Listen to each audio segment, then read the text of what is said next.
Ila kwa ofisi. Ndio kweli.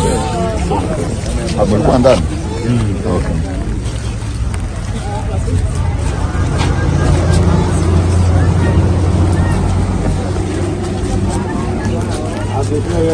Amen. Salama.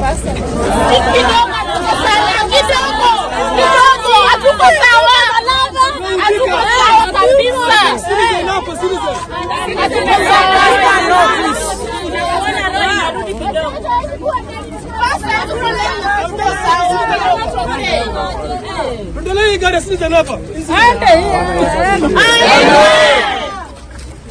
Naomba tu tuwe na utulivu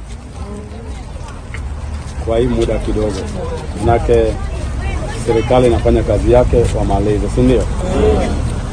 Tusilete shida yoyote. Najua unaumia ndani ya roho yako. Hata sisi. Basi kwenda huko basi na baomba. Kwenda baba mchungaji. Basi naomba tuwe na utulivu. Kanisa siku moja itafunguliwa, mtaabudu Yesu. Na Mungu yuko.